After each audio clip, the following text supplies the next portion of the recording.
Good morning everyone. A very good day to all of you. I, Chitranshi Saxena, a teacher of Study Hall Education Foundation. I am here to teach you all science and technology. So students, आज हमारा chapter है human impact on environment. Human का क्या impact होता है हमारे environment पे। हमने हमारे लास्ट चैप्टर में पढ़ा कि लिविंग ऑर्गेनिजम्स कैसे रहते हैं, कहाँ अडाप्टेशंस करते हैं और वो आपस में एक दूसरे के साथ कैसे रहते हैं, कैसे उनकी पॉपुलेशन ग्रोथ करती है और कैसे उनकी पॉपुलेशन एक कम्युनिटी में रहने के बाद एक दूसरे पे इफ़ेक्टिव होती है या नहीं होती है। ठीक है, तो जो हमारा ये इन्वायरमेंट है इस पे क्या क्या इम्पैक्ट ह्यूमन की वजह से पड़ता है या नेचुरल उसमें क्या क्या चीज़ें होती हैं, आज हम वो पढ़ेंगे।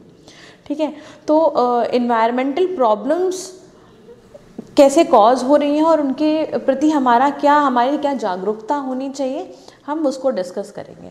तो बच्चों, इन्वायरमेंटल प्रॉब्लम्स तो हम जानते हैं नेचुरली भी होती हैं और कुछ मैन मेड भी होती हैं, है ना। लेकिन ये जो दोनों ही तरीके की प्रॉब्लम्स हैं जो हमारी प्रकृति में हो रही हैं, इससे क्या होता है, नुकसान प्रकृति का होता है और बहुत ही लार्ज स्केल में नुकसान होता है ना। बहुत ही ज़्यादा डैमेज हो जाता है, चाहे वो नेचुरल डिज़ास्टर हो चाहे वो मैन मेड डिज़ास्टर हो। ठीक है, और जो भी नुकसान होता है, जो भी डैमेज होता है, वो बहुत ही दूर तक के लिए होता है, एक ही जगह पे स्थिर नहीं होता है कि सिर्फ इतने मीटर में ही हो गया खाली और ख़त्म, है ना। बहुत ही उसका जो नुकसान है वो बहुत सारे लाइफ पे भी पड़ता है और इन्वायरमेंट पे भी पड़ता है, पेड़ पौधों पे भी पड़ता है। तो बहुत ज़्यादा उसका वो मतलब वाइड स्प्रेड होता है जो डैमेज होता है। ठीक है, अच्छा, तो ये जो हमारे इन्वायरमेंटल प्रॉब्लम्स हैं, इन्वायरमेंटल प्रॉब्लम्स ये बेसिकली दो चीज़ों की वजह से जनरेट होती हैं। एक तो हो गए आपके नेचुरल डिज़ास्टर्स।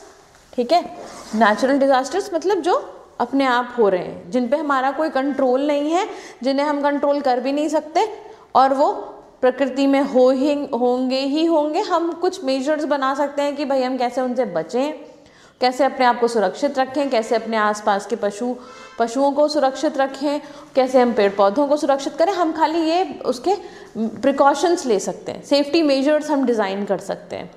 ठीक है, मगर वो नेचुरल डिज़ास्टर्स हैं वो अपने आप हो जाते हैं। और कुछ डिज़ास्टर्स हैं जो मैन मेड डिज़ास्टर्स हैं, जो हमारी वजह से होते हैं।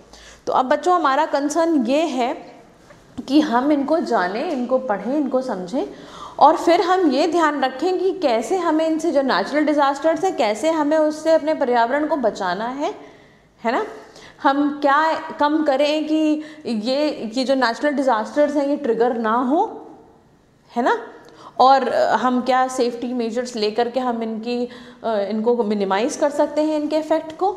और दूसरा, मैन मेड डिज़ास्टर्स को तो हमें बिल्कुल ही ख़त्म करना है, क्योंकि अगर हम चाहते हैं कि हमारे आने वाली जनरेशन भी इस प्रकृति की सुंदरता को देख पाए और ये बरकरार रहे, तो हमें बहुत ही कंसर्न शो करना पड़ेगा टूवर्ड्स आवर एनवायरनमेंट। ठीक है, तो हम सबसे पहले देख लेते हैं कि नेचुरल डिज़ास्टर्स कौन कौन से होते हैं। तो नेचुरल डिज़ास्टर्स में आते हैं flood, then cyclone, earthquake, forest fire, tsunami and landslide. ठीक है, ये सारे हमारे नेचुरल डिज़ास्टर्स हैं और इस पे हमारा कोई कंट्रोल नहीं है, बस हम इनसे अपने आप को बचा सकते हैं और बचाने के तरीके ढूंढ सकते हैं। ठीक है, और कम से कम नुकसान हो ऐसा हम अभी से प्लान कर सकते हैं, जिससे कि हमारे कम से कम नुकसान हो। अगर कभी कोई अर्थक्वेक आ जाता है तो हम अपनी बिल्डिंग को ऐसे डिज़ाइन करें कि हमारी बिल्डिंग गिरे ना, नुकसान ना हो, डैमेज ना हो, है ना। अगर फ्लड आ जाता है तो हम सीवेज सिस्टम प्रॉपर रखें कि सड़कों पे पानी ना भरे। और अगर कोई जगह ऐसी है जहाँ फ्लड ज़्यादा आने के चांसेस हैं, वहाँ पर हम थोड़ी बस्तियाँ जो हैं वो लोगों के रहने के लिए और जानवरों के रहने के लिए थोड़ी दूर पे बसाएं। ऐसी नदियों के पास जाकर के ना बसें जहाँ फ्लड ज़्यादा आ सकता है। ठीक है, फिर अगर हम प्रॉपर डैम बनाएंगे और प्रॉपर हमारे वाटर का फ्लो हमें मालूम है कि हाँ इधर से आएगा, तो उसका प्रॉपर तरीके अगर हमें पता होंगे तो हमें नुकसान कम से कम होगा। ठीक है, फिर सॉइल इरोजन ना हो तो हम पेड़ लगा के रखेंगे, तो बाढ़ आएगी तो भाई पेड़ अगर लगे हुए हैं और खूब मजबूत पेड़ हैं तो पानी निकल जाएगा, बट पेड़ गिरेंगे नहीं, मिट्टी बहेगी नहीं, सॉइल इरोजन नहीं होगा। ठीक है, फॉरेस्ट फायर ना हो तो उसके लिए हम ध्यान में रखें कि जब बहुत फॉरेस्ट फायर कैसे लग जाती है उसके बारे में भी हम आगे पढ़ेंगे डिटेल में, मगर मैं थोड़ा सा आपको बता रही हूँ कि जब फॉरेस्ट फायर लगने के कुछ कारण ये होते हैं कि जब बहुत तेज़ हवा चलती है और बहुत गर्मी होती है तो कभी कभी पत्तियों की टकरार से आग लग जाती है। तो हम ध्यान में रखें कि हम मतलब पूरा एकदम सर्विलांस पे रखें कि अरे भाई यहाँ आग लग गई तो हम पहले ही उसको कम से कम एरिया में ही उसको तुरंत ख़त्म कर दें कि ज़्यादा फैलने ना पाए, है ना। सुनामी तो अब हम जानते ही हैं कितना नुकसान हुआ था, है ना, कितना नुकसान हुआ था चेन्नई में, और हमारे अंडमान निकोबार आइलैंड्स तो पूरे तबाह हो गए थे, वहाँ सब कुछ ख़त्म हो गया था। तो उससे बचने का क्या तरीका है, कोस्टल रीजन्स पे हम एक तो वहाँ पर एकदम कोस्टल रीजन्स तक बचें थोड़ा, और अगर हमें थोड़ा सा भी अवेयरनेस है या सैटेलाइट्स के थ्रू अगर हमें कुछ पता चल रहा है तो हम उसके लिए भी सतर्क रहें। ठीक है, लैंडस्लाइड कम से कम हम इतना तो कर ही सकते हैं कि हम कई जगहों पे, अच्छा कभी पहाड़ पे गए होगे तो देखो लिखा होगा कि यहाँ हॉर्न ब्लो ना करें, पत्थर गिरने का डर है। जब हॉर्न ब्लो करेंगे नॉइस पोल्यूशन होगा तो वाइब्रेशन जनरेट होते हैं, हमने पढ़ा है साउंड से वाइब्रेशन जनरेट होते हैं। जब वाइब्रेशन जनरेट होगा तो पत्थरों में भी वाइब्रेशन होगा, जब वाइब्रेशन होगा तो पत्थर गिर सकते हैं, है ना। तो पत्थर गिरने की बात एक अलग है। लैंडस्लाइड तो खैर पूरा लैंड में वो उसकी स्लाइडिंग हो जाती है, क्योंकि बहुत बारिश हो गई तो मिट्टी फिसल गई तो पूरी सड़क पता लगा नीचे आ गई, है ना। तो अच्छा बारिश हो रही तो हमने नाली अगर प्रॉपर बना रखी है रोड के किनारे किनारे तो मिट्टी पे फ़र्क उतना नहीं पड़ेगा, है ना। तो हमें ये सेफ्टी मेजर्स कुछ लेने पड़ेंगे। अच्छा, दूसरे मैन मेड डिज़ास्टर्स, यहाँ तो हमें सबसे ज़्यादा काम करने की ज़रूरत है। क्या है, सबसे पहले तो deforestation and lack of ecosystem.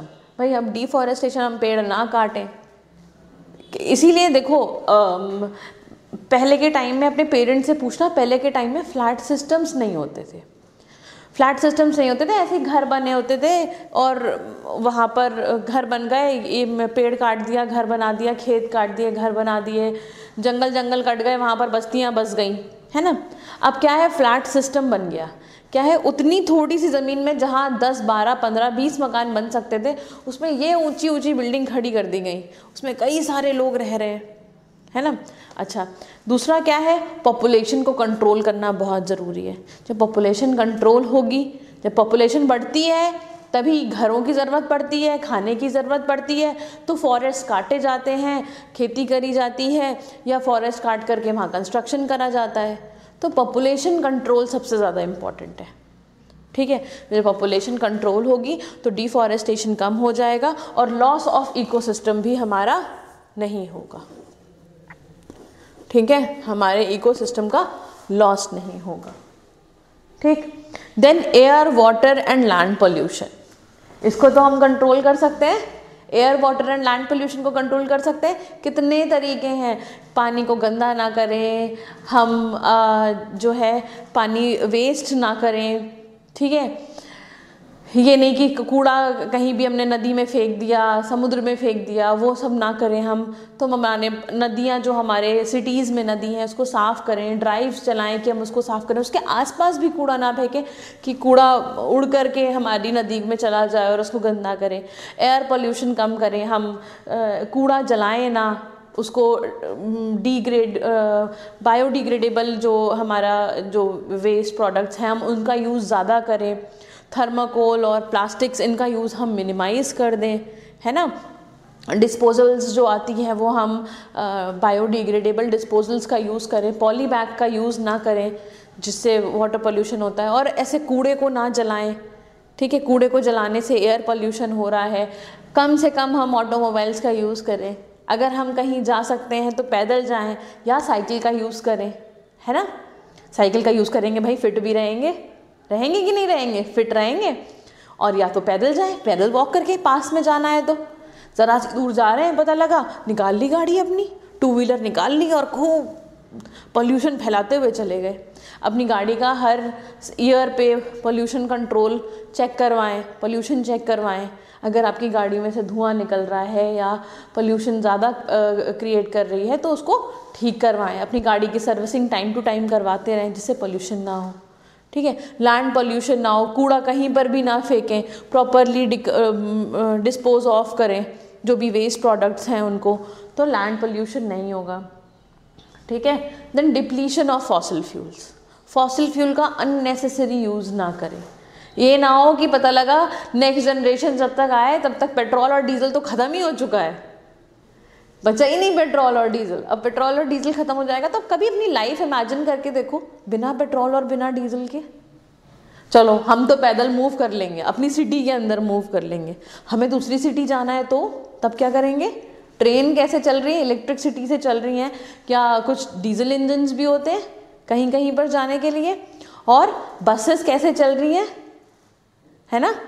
अब धीरे धीरे सीएनजी का यूज़ हो रहा है, but CNG is also compressed natural gas, है ना। तो सीएनजी भी अगर ख़त्म हो गई तो क्या करेंगे? ठीक, तो सब्ज़ी कैसे आएंगी एक शहर से दूसरे शहर? फ्रूट्स कैसे आएंगे? वो तो सब मिनी ट्रक्स में आते हैं, मिनी ट्रक्स डीजल का यूज़ करती हैं, है ना। तो कभी इमेजिन करके देखो बिना पेट्रोल और बिना डीजल के हमारी लाइफ कैसी हो जाएगी, कैसी हो जाएगी? सोचा है कभी? फिर सोचो इस बारे में। अगर हमने ये सब ख़त्म कर दिया, पेट्रोल ख़त्म हो गया, डीजल ख़त्म हो गया, हमारी आने वाली जनरेशन कैसे करेगी मैनेज, है? तभी सोचो इस बारे में। एयरक्राफ्ट कैसे चलते हैं? एयरक्राफ्ट के लिए फ्यूल कौन सा चाहिए होता है? अगर पेट्रोलियम ही फिनिश हो गया और मिलियन ऑफ ईयर्स के बाद कभी जाकर के बनेगा, पेट्रोलियम एक दिन में तो बन नहीं जाता। Petroleum is also a kind of fossil fuel. Petroleum से निकलता है हमारा केरोसिन ऑयल, जेट प्लेन्स में हमारा केरोसिन ऑयल यूज़ होता है। अब ये सब हमारे चलना ही बंद हो जाएंगे, पता लगा पार्कड खड़े हैं, म्यूजियम बना दिया जाएगा एयरपोर्ट को, है ना। तो हमें इसका कम से कम यूज़ करना है ना, सोच समझ करके यूज़ करना है, ठीक। वेस्ट नहीं करनी है, अपने रिसोर्सेज को वेस्ट नहीं करना है। लिक्विफाइड पेट्रोलियम गैस एलपीजी जो हम अपने घरों के सिलेंडर में यूज़ करते हैं, हम उसको कैसे बचा सकते हैं? कभी सोचा है किसी ने कैसे बचा सकते हैं? बताओ। अगर हम दाल और राइस जो सभी के घरों में बनाया जाता है, दिन में 2 बार तो बनता ही बनता है, दाल बनती है, राइस बनती है, अगर हम उसको प्रेशर कुकर में बनाएं, हाँ, तो कम हमारी गैस खर्च होगी और प्रेशर कुकर में जल्दी बन जाएगा, ठीक है। अगर हम अपनी दाल को और चावल को पहले से भिगो के रख दें तो जल्दी कुक हो जाएगा, ठीक है। सब्जियां अगर हम कुकर में बनाना प्रेफर करें इंस्टेड ऑफ कढ़ाई, या अगर हम जो भी खाना बना रहे हैं हम उसको ढक के बनाएं तो वो चीज़ हमारी जो भाप निकलेगी उसमें जल्दी पकेगी, है ना। तो हमारा ये रिसोर्सेज हम बचा सकते हैं अपने रिसोर्सेज को, ठीक है। हमने एक बार चाय बनी, चाय गरम हुई और रख दी, अरे भूल गए नहीं पी, फिर गरम कर लाओ भाई, गैस सिलेंडर घर में है तो फिर गरम कर दी। आज चलो गांव तक पहुंच रही है, मगर फिर भी कई लोग ऐसे हैं जो आज भी चूल्हे पे खाना बना रहे हैं, कितना पोल्यूशन क्रिएट कर रहे हैं। उनकी भी मजबूरी है, क्या करें बेचारे। तो अगर हम कम से कम अपने रिसोर्सेज का यूज़ करेंगे तो रिसोर्सेज तक सब तक पहुंच पाएंगे, है ना। तो हमें इस बात का बहुत ख्याल रखना है कि हम अपनी आने वाली जनरेशन के लिए भी रिसोर्सेज को बचाएं और उन लोगों तक भी पहुंच पाए रिसोर्सेज जिनके पास आज की डेट में भी जो इन रिसोर्सेज का यूज़ नहीं कर पा रहे हैं, है ना, जो बहुत ज़्यादा रूरल एरियाज़ में रह रहे हैं, ठीक है। Then depletion of ozone layer and global warming, कितना अलार्मिंग टॉपिक है ये, depletion of ozone layer and global warming. बात करें ओजोन लेयर का डिप्लीशन कैसे हो रहा है, हम रेफ्रिजरेटर में CFCs यूज़ कर रहे हैं, क्लोरोफ्लोरोकार्बन्स हम एयर कंडीशनर्स में यूज़ कर रहे हैं, है ना। तो ये क्या हो रहा है, खूब हम कूलर को तो हम लोगों ने त्याग दिया है। पहले कूलर यूज़ करते थे तो कूलर कहीं से हीट एमिट नहीं करता था भैया, है ना। कूलर जब चलता था तो ठंड हमें हमारे रूम में भी ठंडा रहता था, और रूम के बाहर भी अगर हम निकल जाएं कूलर की बॉडी के पास जाके खड़े हो जाए तो ऐसा नहीं है कि वो गर्म हवा फेंकता है।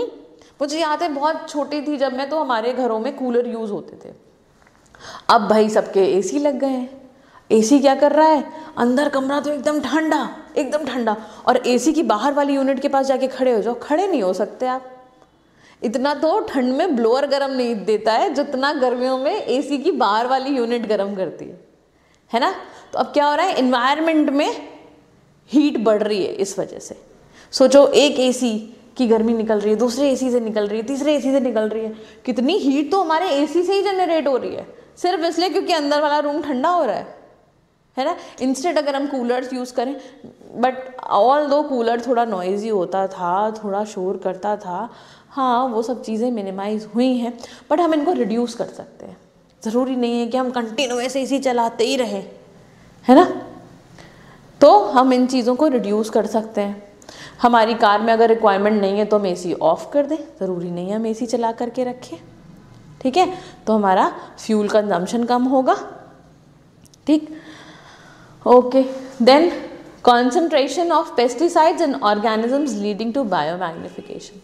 इतने ज़्यादा पेस्टिसाइड्स का यूज़ कर रहे हैं, इतने ज़्यादा केमिकल्स का यूज़ कर रहे हैं हम खेती करने में कि ये सब कॉन्सेंट्रेट होते जा रहे हैं।